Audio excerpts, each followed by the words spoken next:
The internet has a lot of advice to give on D&D, and it will push and pull you in several different directions. It's no secret that every single D&D game is different from the next one. There are narrative games, hack and slash games, dungeon crawler games, high fantasy, low fantasy, cosmic horror, body horror, sword and shield, dark fantasy, family friendly, political thrillers, comedy games, serious games, studio games, stream games, questing games, strict games, fast and loose games. The list goes on. Other than the fact that they are all games, there is one rule applied to all. One thing to find them. One ring to bring them all. And in the darkness. No. Stop that. That doesn't even make sense. My universal piece of advice for every single D&D game is that the point of the game is to have fun, and every decision you make should be made to ensure that everyone at the table is enjoying themselves. But I already did that video. This one is about figuring out what kind of D&D game you run, so you can determine what kind of piece of advice you should be looking for, and which tips from the internet you should just ignore completely. Excellent advice for one game might not work for others, and actually be harmful to some. There are still a few rules that can be applied to every single game to ensure that everybody at the table is enjoying themselves and having fun. Like setting boundaries at the beginning of the campaign so you know what lines not to cross, and communicating when you feel uncomfortable. Most other pieces of advice only apply to some games, not all of them. It's probably impossible to actually categorize all D&D games, find a way to sort them, but that hasn't stopped me from trying. So I've sorted games into several different binary scales, in the process oversimplifying my favorite role-playing game. I can only tell you where my games fall on these scales and things that I've tried that have or haven't worked. You're going to have to try these things yourself to see if they can be applied to your own games. First is combat description, from a chess game to just telling a story. Most of my games are pretty evenly split down the middle on this. I run a pretty narrative game, but we all enjoy having mechanics and doing broken stuff as player characters. We also use a map for most of our battles, which allows for flanking and whatnot. My advice is to experiment along this line to find out exactly where your table has the most fun. If you normally just treat it like a strategy game, try having NPCs shout out lines in the middle of combat and doing more description every time someone takes an attack. Or have monsters make suboptimal combat decisions that are in line with their nature and personality. If you always do theater of the mind, try out using a map for once, just see how it goes. Next up is the maturity rating of your game, from G to R, like a movie scale. Most of my games run somewhere between R and PG-13, but this varies a lot from session to session. Like I mentioned before, communicating when you're feeling uncomfortable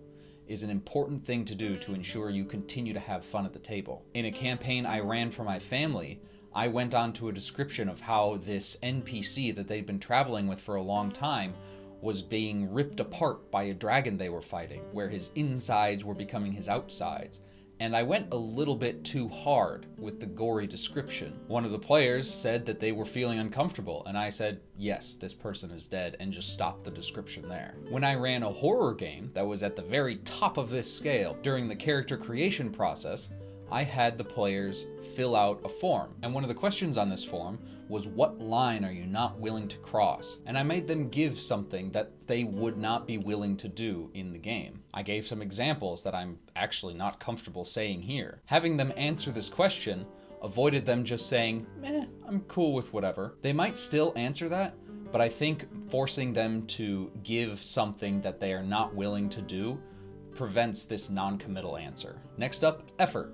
From full production to whoever shows up. My games are inching closer and closer to full production with every session. All of my favorite groups that I've played with have everyone at about the same point on this scale. It makes it easy for the DM to determine how much effort they should put into this game, or how little. I always find it difficult to balance how much effort I put in the game if one player at the table doesn't do any work outside of the actual sessions, and another player gave me a 10-page backstory. In the past when this has happened, I've obviously put more work into the player that gave me the 10-page backstory, but that sometimes ended up feeling like I was playing favorites, and the person that wasn't putting in as much effort wanted the same amount of effort from me. To prevent this sort of thing from happening in the future, I've reorganized most of my groups by how much effort the players put in. This way, for the table that doesn't have any effort put in, I don't have to put any effort in either, and sometimes ad-lib games where I don't prepare anything end up being the best ones. Next up is rules. Do you strictly follow rules as written, or is it kind of whatever, you don't really use the book? We do our best to follow all the rules, but this doesn't always work. If there's a very intense roleplay or combat and someone points out a technicality, I will make a ruling right then and there without going into a book to look up what the actual correct answer is. I don't want to decrease the tension by looking up a rule if someone's about to die. The exception would be if it is so intense that the extra time it takes to look up that rule is going to just increase the excitement at the table. So if a player is about to die and someone points out a technicality that means the difference between life and death, yeah, I'm gonna look that up. I also use the rule of cool a lot. So if a player says, I want to do this thing even though it's against the rules, can I do it anyway? I'll say, yeah, sure. Unless it's something that's basically impossible to do. In that case, I take a page out of Brennan Lee Mulligan's book and say, sure, I'll allow it if you roll a nat 20. And so far, nobody's argued the point. The next scale is how much money you spend on D&D. Do you buy all of the official rulebooks and several third-party materials? Or do you just take the free stuff and work with it? I will never promote piracy.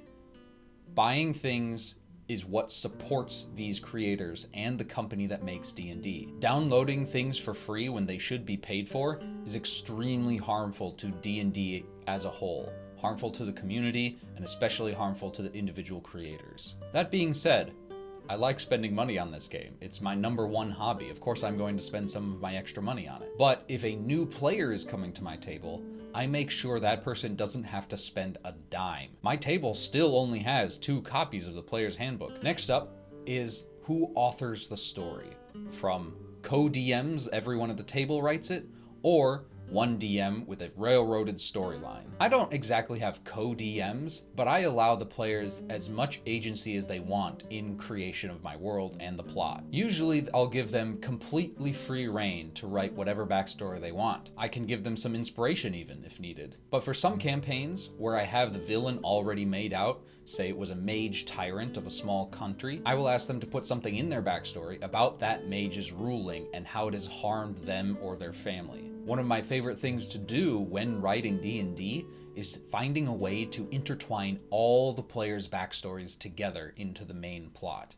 This makes them much more invested when they're constantly working towards their own personal goals as well as the party's goal. One thing I've always wanted to try is a style of play called The Gods Must Be Crazy, where everyone at the table is a DM, and they can become the DM at any point in time, including in the middle of combat. Unfortunately, I haven't played in a group with enough DMs to do this, but it definitely is on my bucket list. Next scale is a big one. How much roleplay do you do at your table? From I become my character to I do descriptions only. This one varies a lot more from person to person than it does from campaign to campaign, but most of my players enjoy speaking in character. One of the games I play in actually has people all over the board on this, and my advice comes from that game. Don't try to force a player to roleplay if they are reluctant to. Sometimes simply having others roleplay around them will be all the encouragement they need to start speaking in character. It's difficult to have fun when you are uncomfortable with what is expected of you. Everyone at the table should only ever exit their comfort zone at their own pace. Next scale is how you handle player character death, from Dark Souls to plot armor. I love player character deaths. They've always been one of the most impactful moments in all of my DMing career. With that being said, I only do 1 player character death a year. I recently asked one of my players what his favorite moment was in all of the D&D he's played,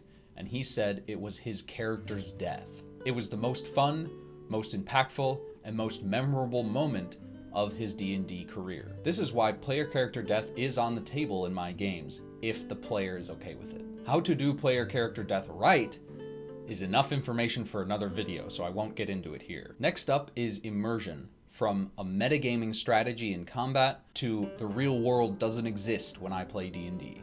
I think this might be the most controversial slider on here, so I'm going to tread carefully as not to anger the hordes of people on Reddit. In my games, we make sure that we know the difference between what a character knows and what a player knows. Dennis knows that lightning damage will heal a flesh golem, But Jaren, the character who's fighting it, might not know that and has failed their nature check. So there's nothing stopping him from casting Lightning Bolt at this thing. Yes, it's suboptimal in combat.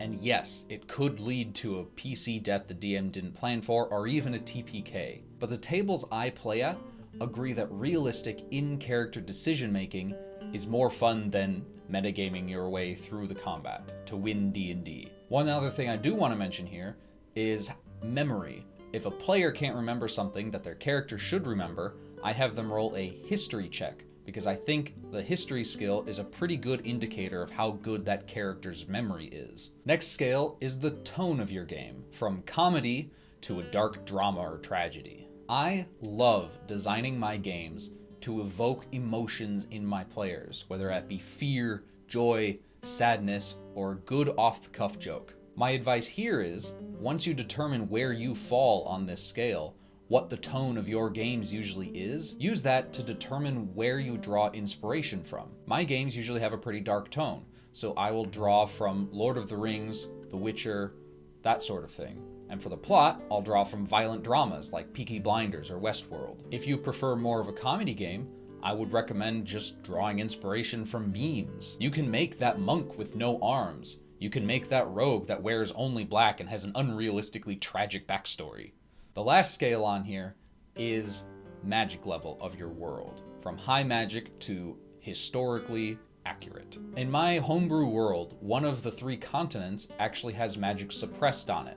So all of the spells above 4th level or so just fizzle out and don't do anything. I haven't actually run a game on this continent yet, so I don't know if that idea is cool or not, but we'll find out eventually. If you also run a high magic campaign where the players have a lot of magic items, my advice would be, when you're calculating encounters, calculate the players' levels as 1 or 2 higher than they actually are. This will help balance out with the power of the magic items they have. There are plenty of scales that I missed, and plenty of games that can't be categorized on 1 or more of these scales. So I have to reiterate, my advice here is only things that have worked for me. I'm not sure if they will work for you.